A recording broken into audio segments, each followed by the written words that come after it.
Welcome, everyone. My name is Enoch, I'm Joel. and this is our first episode for the Life Unscripted podcast. Thank you guys for tuning in. Today we have a very special guest, Ms. Veronica. So I'm gonna just turn it over to her so that she can introduce herself. Okay. My name is Veronica. I am a licensed mental health therapist. I'm a licensed psychologist. And I'm based in Houston, Texas. It's nice. Okay, so what took you to Houston initially? Like, where are you from? Were you always from there? No, I am originally from New York City. I'm from the Bronx. And after school, this is where God led me, and this is where I've been for the past 4 years. How have you found it thus far? I love Houston. Houston is a great city. It's almost like New York City with how diverse it is, but just quiet enough and clean enough where you can actually live here. Nothing against the Bronx, nothing against New York. I lived there all my life, but it just wasn't for me anymore. Let me stop acting like I don't know Veronica. Like, so I've known Veronica for some time. Like, we recently just reconnected, but yeah. So I've known her for some time, and yeah, she's really cool people. But yeah, Yeah. I think it's been like over 15 years. yes, Yeah, just crazy. yeah, it's a long time. Yeah, Yeah, I know. yeah, but yeah. So tell us more about yourself. Like, what do you have going on right now? Like, what are some things that you got going on for you? Well, I recently just had a baby 3 months ago. Okay, My baby's actually, she'll be weeks by the time I believe this podcast comes out. So I just had a baby 3 months ago, and I'm currently on maternity leave. So just taking care of her and just, getting to know her and her getting to know me. okay. And how has motherhood been? I mean, like, what is the family dynamic? Like, are you Mhm. married? Like, tell us more about that. You know how people say the best hood is motherhood? They lied. I'm kidding. It's rewarding being a mom just because, you have this little human that you're taking care of that is reliant on you. And so everything you do, you have to keep them in mind. And I think being a mother at this stage of my life has taught me how to be selfless and how to be patient. And those were the two I patience was something I really struggled with just because I feel like people should have common sense and all of the things. But being a mom will teach you to really be humble really quickly. As far as marriage, I am not married to the father of my child. We were together for 3 years, but we're no longer together. Wow, wow, it's really heavy stuff. And how are you handling it? Like, the responsibility all on your own. It has its days, it has its ups and downs. Every day is something different. Me and him by no means do we beef, you know. um, we don't have beef. We don't we're not that type just because we were friends prior to getting together. So I believe we're trying to let the friendship carry us. But yes, we're working it out. Okay, okay, yeah. No, I know, like, these type of situations are very delicate, especially in our community. So, I have more power to you for having the courage to to share that. Definitely. You know, I know how hard it is, and so it's tough. Yeah, it is. Me and you, well, I believe Joel too. You can correct me if I'm wrong. Growing up in 7-day Adventism, especially in the Ghanaian community, it's not easy, Yeah. right? And then coming to a place where you have a child out of wedlock, right? You're Oh, not married. A lot of people judge you, You get a lot of judgment, you get a lot of side eyes, you get a lot of like, oh, do you did you not know what you were all of those things I've experienced. yeah, But at the end of the day, my daughter is a blessing. She's here for a reason, and God saw it fit that I become her mom. So that's the way in which I look at it. yeah. So let's kind of backtrack. Like Mhm. how did this all come to be? Like tell us more about, if you don't mind me asking, like how the relationship dynamic with you and the person, the father of your child, like did you guys decide to have the baby? Was it a surprise? Like why did you decide to, not move forward with him? Like like take us through that. That's funny. I like that you said surprise. um, but to be completely transparent, completely honest, it was an accident. Right? It was one of those things that was not planned.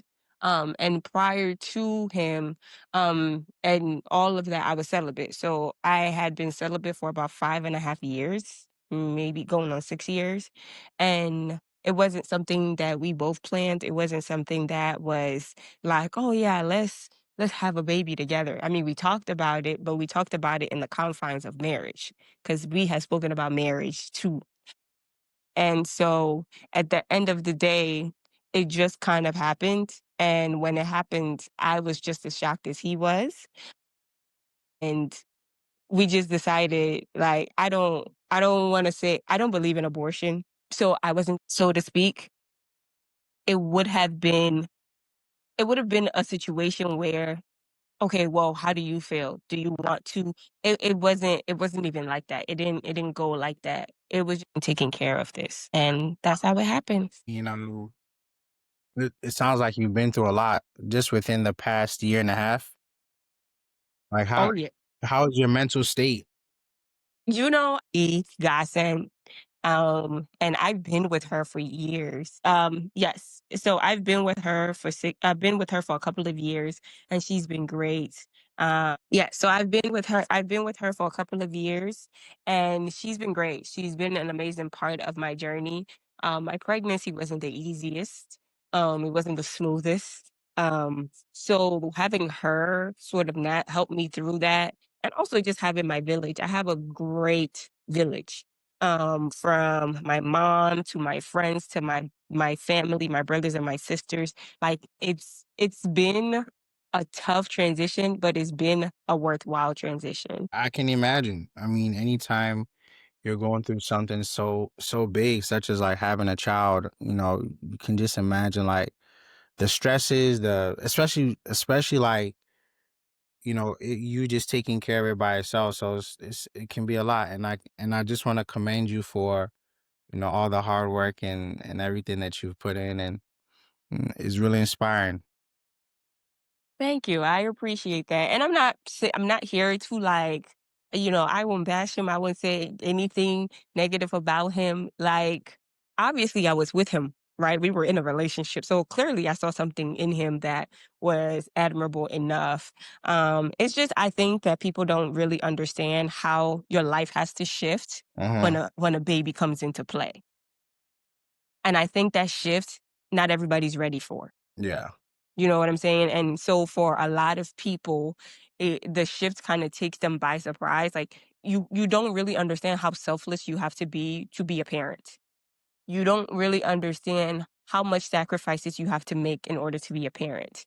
And I believe that, people sort of expect women to step into the role because you're the mom, right? But people don't really understand that having the other parent there just as much is also important.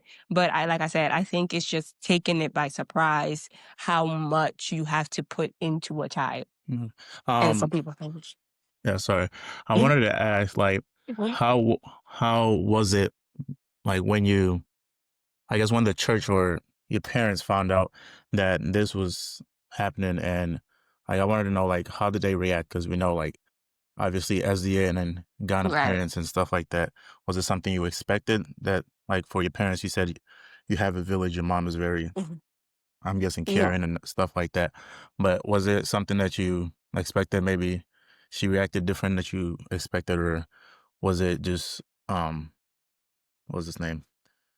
The way the Mhm. typical African Yeah. Ghanaian parents does. Mm, yeah, that's a good question. So, I grew up in a single parent household. My mom is the one that raised me and my four siblings, right? So, growing up, I saw what it was like to be raised by a single parent. And that was never something I desired. It's still not something I desire. So I was always cautious about making sure that this isn't a situation that I find myself in.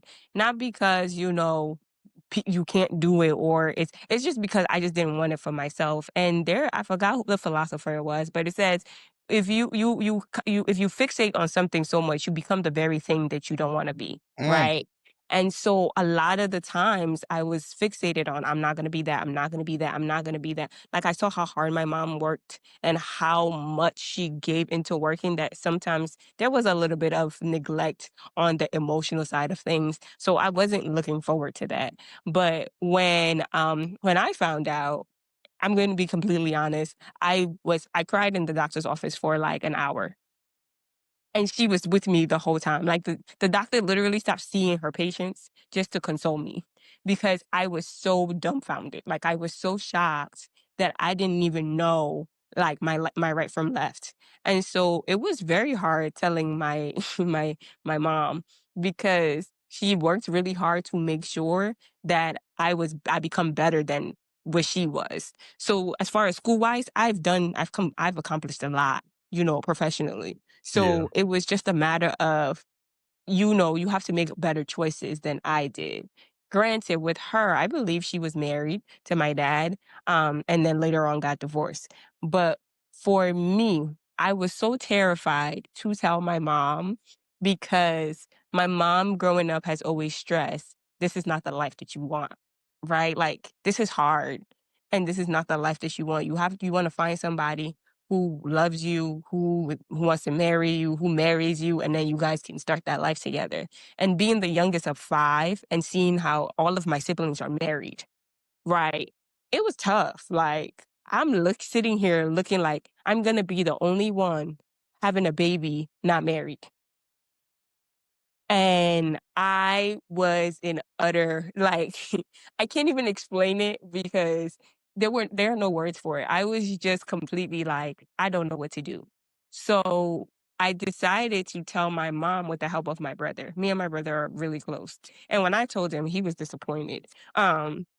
Because he was like, what how? Like, what happened? But when I told him, he was very disappointed. My brother, being my brother, he's my big brother, he's like, "All right, what are we gonna do moving forward?" Oh, we basically was like, "We're gonna tell my mom together."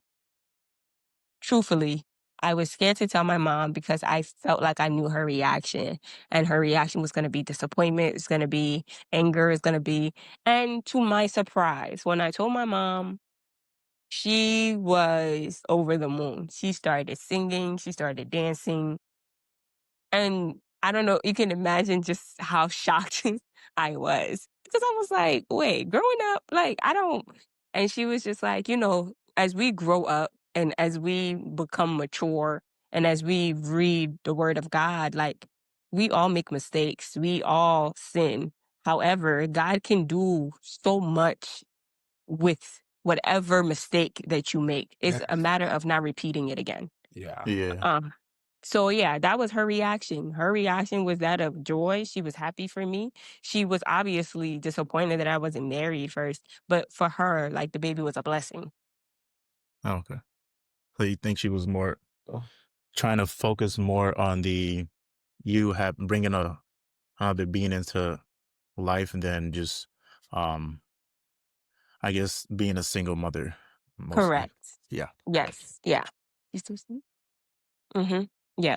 I think that was her focus. And I believe that that was her focus because, I feel being her youngest child, right?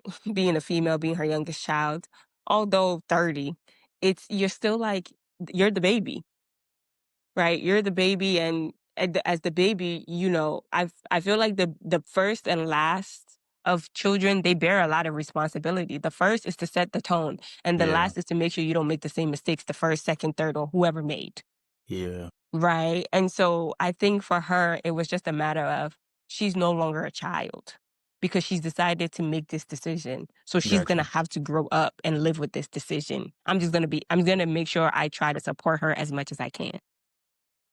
Gotcha. And then for your church? Because I asked what.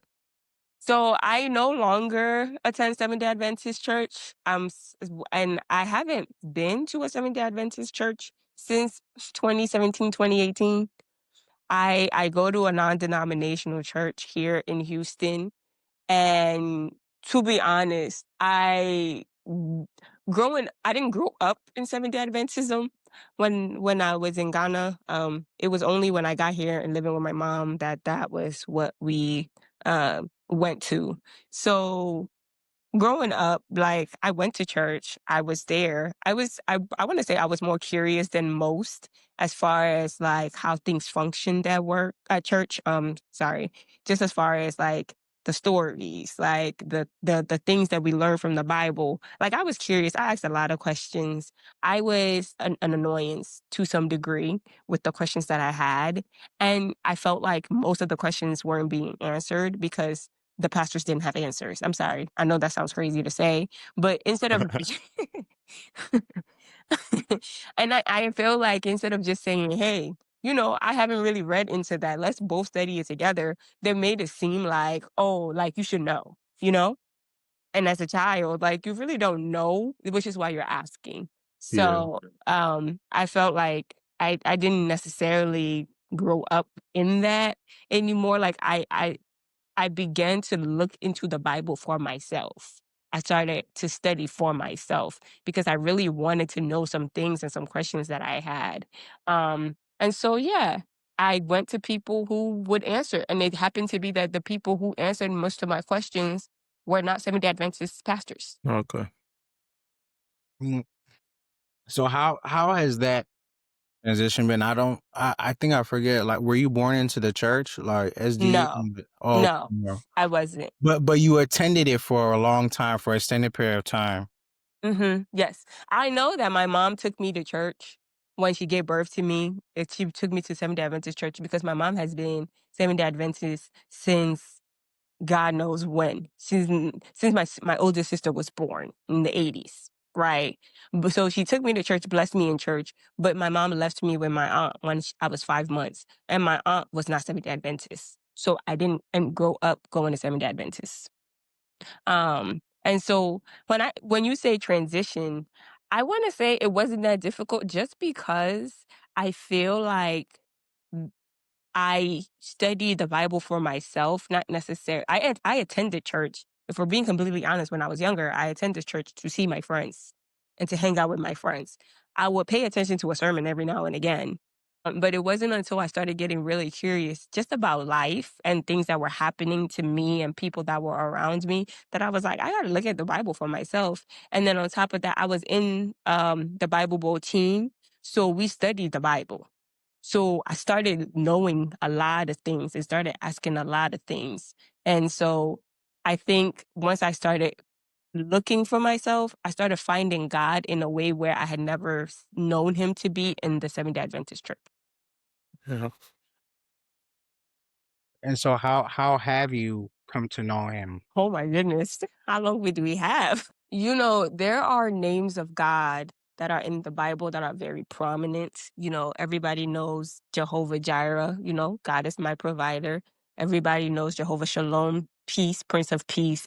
Everybody knows Jehovah Nisi, Jehovah Rapha, my banner, all of those things. But if we're being completely honest, the way I've known God is to be a wonderful counselor and father. So growing up, my dad wasn't really around. So I think that I looked for love in the wrong places, right? And so it wasn't until I started studying how God is the father to the fatherless that I Mm. started realizing that God is my father, even if my earthly father decides that he don't want to be that.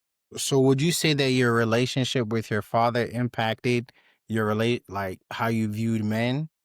Oh yeah, absolutely. If anybody tells you that, they lie. So They you lie. believe in that whole uh thing that it says, like, uh uh a young or a girl's first love is their father. The fathers, correct. I do. I wouldn't be like, we could talk about Sigmund Freud all we want. So studying psychology, all of those things, like I don't make psychology my personality. However, psychology plays a role in your personality, right? So yes, I do believe that fathers are daughters' first loves. And so for me, my dad wasn't there, but thankfully my uncle was there. My uncle stepped in. My uncle was there all the time. My uncle became that for me. However, it's still not the same, right? And so knowing that he was my uncle and not my dad played a role. But my uncle was one of those men that always told me, like, don't ever, I remember he used to say, don't date men like me. And he was honest about that. And I always used to be like, but why? He was like, do you see what I do? Like, my uncle was attractive, I guess, to women. So he had different women. Right? And he was just like, You need to find a man that loves you and cherishes you." So he taught me all of those things, but it's a lot different when you're actually going through it as a teenager or a young adult. You know what I'm saying? Like it's different. So I definitely struggled when it came to relationship with men. Um, and I think till this day, there's still some things that I've yet to learn, but I'm a lot better at looking at things from the outside before I go in, if that makes sense. Yeah. And with that, how do you think, or what do you think you could do to help your child? Okay. So she's a girl, right? Her name Yeah. is Blue. Sorry. Yeah. No, you're fine. I don't think I made that clear that she's a girl. But yeah. So she's amazing. And so if the person that I made her with decides that they don't want to be a part, they're lost, right? So my priority is to make her feel as loved as possible, regardless. Like there's whether he shows up, doesn't show up, that is going to be a hole that she will have to deal with as she gets older. But my priority now as a mom is to make sure she feels as loved as possible, regardless of the situation. Got you. Oh, Yeah. No, yeah. So I mean, it's a very powerful. So I think it's very like inspiring. Your story, and not everybody has the courage to share. Especially given the circumstances. What is your path forward? Like, what keeps you going? Like, what keeps you motivated? Ooh. I'm a person that I'm very, what's the word? I don't want to say hard headed, but I'm a person that a lot of people view as very strong in the fact that like there's a self-determining thing in me that won't let me give up no matter how hurt I may be, right? I have this thing where I can push myself even when I am at my wit's end. And you know, it's not always great. It's not always good to have that trait because sometimes you do need to sit down and relax and chill. But I think for me, the thing that keeps me going is knowing that this is not the end of my story, right? We know that God is the author and finisher of our faith. And God is authoring this and he's not finished. So if it would be very irresponsible of me to stay in this space just because this is where I find myself and just be like, okay, I give up. Because then that will make who God is a liar. And God is not a lie. He's not a man that he should lie. Right. So I'm not gonna just stop and sit here and sit in the misery or sit in like the discomfort of just having a child out of wedlock and then just being like, "Oh my god, my life is over." I don't look at it that way at all. Having her literally, I feel like made me realize that my life is just beginning because it makes it a lot easier for me to know who is for me and who is not for me. So that's what keeps me going. The fact that I know that God is still writing a story and he's not finished. As long as he's not here on earth physically, it's not finished. Wow. No, thank you for sharing that. Thank you for sharing that. Joel, did you want to say something? no, not no, not at the moment. But yeah, I think in these type of situations, like there's a lot you can draw from it a lot. You can draw a lot of inspiration, and someone could easily be broken, because like I feel like the regular normal person could really be broken, based off of this situation. So I really want to commend you for having the strength to continue to move forward. So what does the next like what is your future plans? Like what are some of your goals, your dreams? Um Well, my goal is to make sure that my short-term goal right now is to make sure that I'm okay mentally and she's okay physically and emotionally, right? Just making sure both of us are good because there are days where it's tiring, right? Like you're going, going, going, going. Like you no longer, it's no longer about you. You can't just think about yourself, right? It's you and another human being who is very much so dependent on you. And so I think my short-term goal is to make sure I'm in a good place mentally, physically, and emotionally to where I can take care of her the best way that I am able to. And just as far as goals, like I tell my friends all the time, like, you gotta learn from my story and you gotta learn from me things not to do. And I'm gonna be completely honest and transparent on this podcast. There were a bunch of times where God told me to move away from this person. A bunch of times, and a bunch of times I ignored it. the father the person your Correct. The father of my child. Like there were a bunch of times that I was like, nope, nope. There were situations where it was but you clear didn't as listen. day. Huh? But you didn't listen. I did not listen. No, I didn't. And I will be completely honest about that. I did not listen. Matter of fact, I would listen for like 3 months or 6 months, and then it will go right back. Right. And that is the point of obedience. Like if the start of your relationship with God is how willing you are to obey. The father of our faith, Abraham, God made him the father of nations due to his obedience, right? So my pastor always says that procrastination is obedience in slow motion. So the fact that I was like, no, I'll do it later, or no, it'll get better, or it's literally me still being disobedient, but in a way where it's subtle, right? And so definitely, I tell my friends all the time, learn from me things not to do. If God tells you, shows you to move this way, please move that way. Don't try to act like you know better or nah, this is how I feel. Your feelings don't matter. Feelings don't matter. I don't like your feelings matter none. So at the end of the day, is that's why the Bible says we walk by faith Yeah. and Yeah. not by sight. A lot of the times it's based on what we see. Oh God, he's changing or she's changing. I can see the flip. And it's like, no, don't do that. Like Yeah. God has told you what to do, just do it. You wear Nike, you do all of that. Nike literally says just do it. So just do that. Like we we we have to be able to understand when God says go and when God says pause. God would never say stop. He will pause and he will direct you in a different direction. And if God Yeah. says stop, it's because he's trying to prevent something from happening to you. Thanks. And so for me, moving forward, my goal is honestly just to be as intentional as possible when it comes to my relationship with God. Yeah. Making sure that I am steadfast, making sure that I am like rooted in who God is, because it's not just for me, it's for my daughter. Yeah. And at the end of the day, I don't want her growing up feeling like she missed out on something.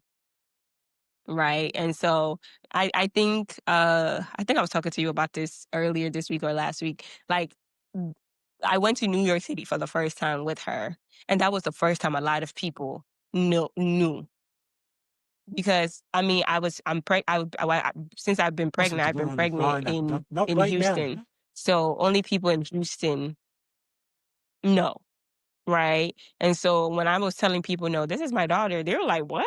And, of course, you get the side eyes, you get the, like, "Are you married?" All of those things. Yeah. And it's like, no, like, and the thing is, a lot of people won't step up to me and ask me questions. Right. They'll just assume. And I just leave people in the assumptions. So moving forward, that's just my goal. Just remain steadfast, continue to do what I need to do for her and for myself. Continue to see God in everything that I do and make sure that, I'm actually listening this time. Because I'm not gonna make the same mistake twice. That's one thing about me. Once I know the situation, I'm gonna learn from it so I don't repeat it. Yeah. Mhm. You said a lot of great things, and I just want to unpack a little bit.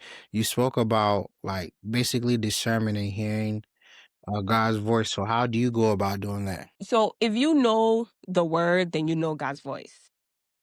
So for me, it's about reading the Bible and studying the Bible to know the voice of God. If I do that, then I know God.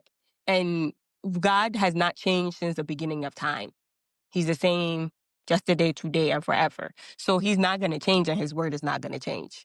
And so that's the way in which I discern what God wants me to do and what he doesn't want me to do. So I think that's all. Oh, okay. I think Joel has a question that he wants to ask. Yeah. Sorry, I was muted this whole time. But I was asking, so as you're raising it, your daughter, how do you plan or how do you think you're going to incorporate God into her life? Try to help her walk with God, like you was saying. Because like as you what you said earlier when we was talking, that the SDA church doesn't always have the questions that you're asking. Sometimes I feel that too, but I think is for me it's kind of I don't ask these questions, so it doesn't I don't get these answers at times. So for you, how do you think you're going to help your daughter get to know God better? So currently, me and her, we have a routine. We have a routine where I know she's young and I know there's a lot of things that she's missing or whatever. But like the routine is every morning when she wakes up, what we do is we pray. I pray for her. And when I pray with her, I just say, say it after me. I know she can't, I'm very aware. Um, I just tell her, say it after me. And then what we do is we have the U version app on my phone. And so I read the verse of the day to her. I read the summary of the verse of the day, and then we pray. And then I do what I need to do with her. Same thing at night. We do prayer. I brought a book. If I can find the name of the person, it's escaping me right now. I brought a book for her where I read to her at night, and it's a Bible book. And the Bible book has accompanying songs with that. So I will play that song and then I will put her to sleep. So for me, I think I'm starting with the foundation of you can always talk to God because God is your father. And he's always listening. So that is what I'm creating with her. And hopefully will continue to stick with it until she gets older. Okay. Yeah. So yeah, Veronica, we just want to thank you so much for taking the time out of your day. We know how busy you are to come on and speak with us. We also want to thank everybody for joining and tuning in. We just ask that you bear with us as we're getting started. This is our first podcast, first time both me and Joel doing a podcast, so please bear with us. And we'll definitely get better with time. But yeah, this is Enoch, This is Joel. and we are signing off from Life Unscripted. Thank you guys for Wait, tuning in. can I say something? Yes, Yes. sir. Okay, so the last thing I want to say is everybody that's going to be listening to this podcast, right? I know there's going to be a lot of judgments. I know there's going to be a lot of you should have known. I know it's going to be a lot of people's opinions, right? But what I really want people to take out of this podcast, at least when it comes to my story, is that you're never too big to make a mistake, right? And at the end of the day, whatever sin or whatever mistake you're making, it may not be public to everybody, but God knows. But what I'm saying is, at the end of the day, like, look at your own life. Look at what God is doing or God is saying and what you're not adhering to. And honestly, ask yourself, is this benefiting me if I don't listen to God's voice? Because every choice that you make has a consequence. And so you have to weigh, is the consequence worth the choice that I'm making?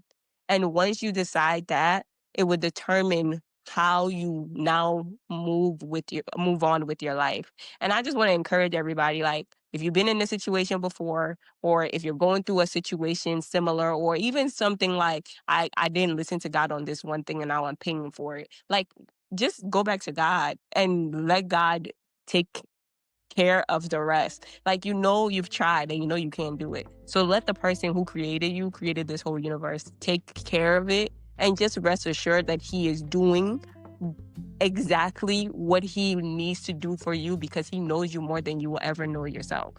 Yeah. That's all I got.